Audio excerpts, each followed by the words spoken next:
বিসমিল্লাহিররহমানিররহিম। আসসালামু আলাইকুম। আমি জান্নাত, ওয়েলকাম টু মাই চ্যানেল। কেমন আছো তোমরা সবাই? আশা করি খুব ভালো আছো। আলহামদুলিল্লাহ আমিও ভালো আছি। বন্ধুরা, আমি এখন আলু দিয়ে, টমেটো দিয়ে, মাছ দিয়ে রান্না করব, কিন্তু মাছটা আমি আগে ফ্রাই করে রেখেছিলাম। এখন চুলাতে তেলটা বসিয়ে দিয়েছি।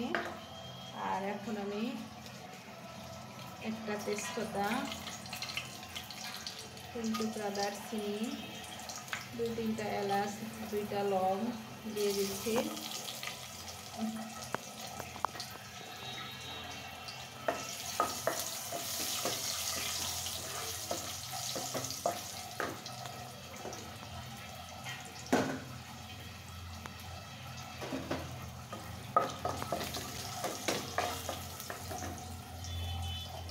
আমি কিছুটা আস্ত জিরা দিয়ে দিচ্ছি ভালো একটা ফ্লেভারের জন্য।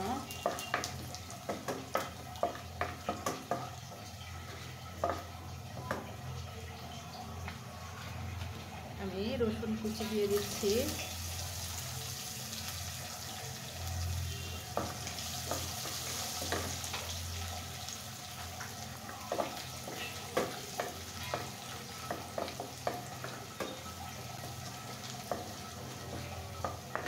আমি এখন 2টা পেঁয়াজ কেটে নিয়েছি, কুচি করে এটাই অ্যাড করে দিচ্ছি।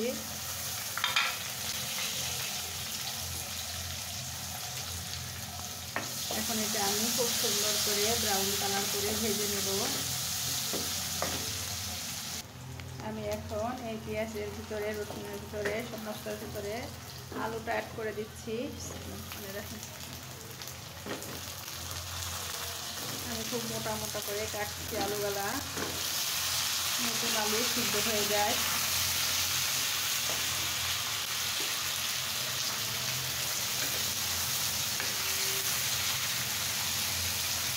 আমি এখন এটার ভিতরে লবণটা অ্যাড করে দিচ্ছি।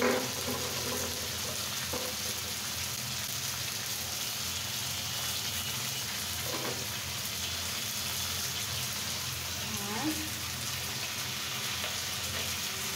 পরিমাণ মতো হলুদটাও দিয়ে দিচ্ছি।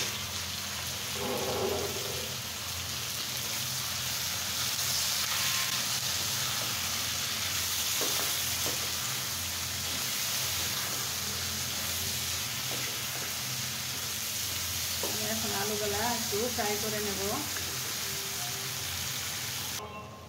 আলুটা কিছুটা ভাজা হয়ে গেছে। এখন পেঁয়াজ পেস্ট দিয়ে দিচ্ছি।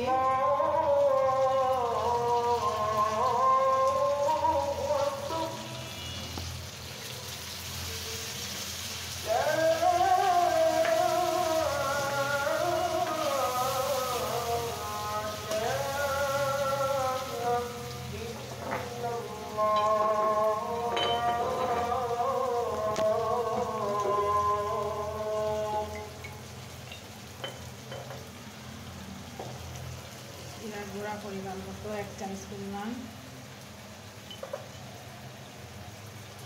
ধনিয়া গুঁড়া পরিমাণ মতো, আর লাল মরিচের গুঁড়া পরিমাণ মতো,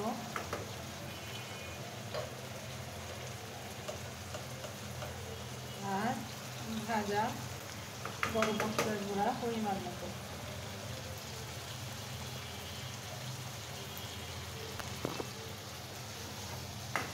এখন আমি কিছুটা সময় পেঁয়াজ পেস্টের সাথে এই শুকনো মশলাগুলা ভেজে নেব।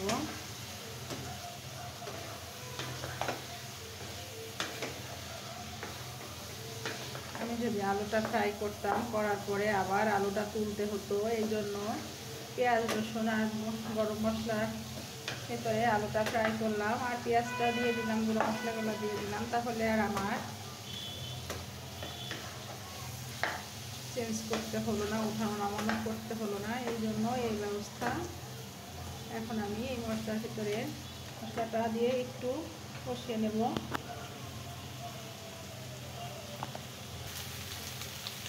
সুন্দর মতো মশলাটা কষানো হয়ে গেছে। এখন আমি কিছুটা পানি দিয়ে দেব।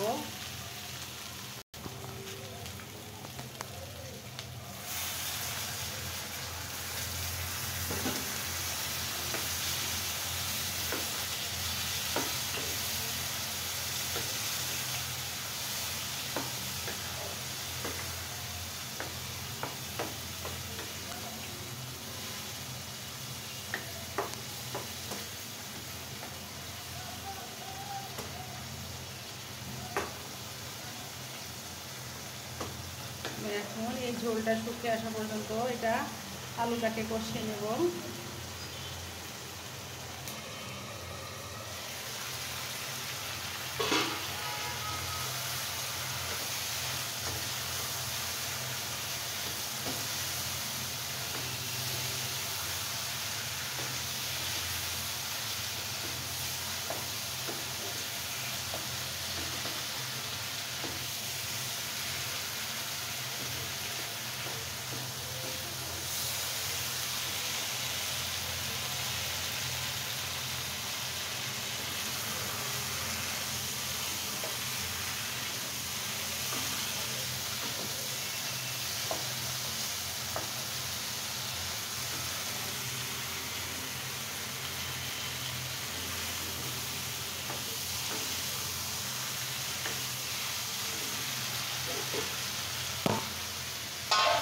এখন আমি পরিমাণ মতো পানিটা দিয়ে দিচ্ছি।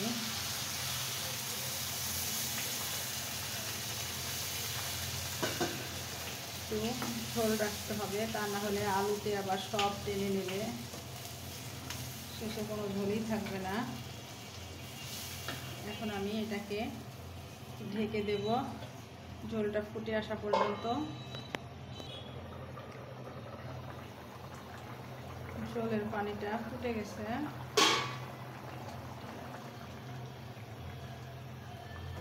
আমি এখন মাছগুলো দিয়ে দিচ্ছি।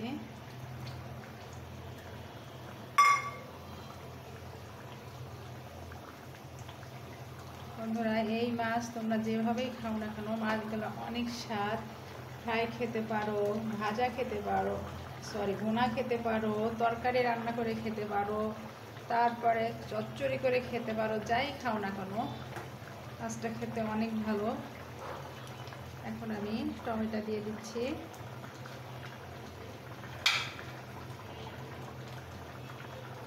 এখন ঢেকে দিচ্ছি।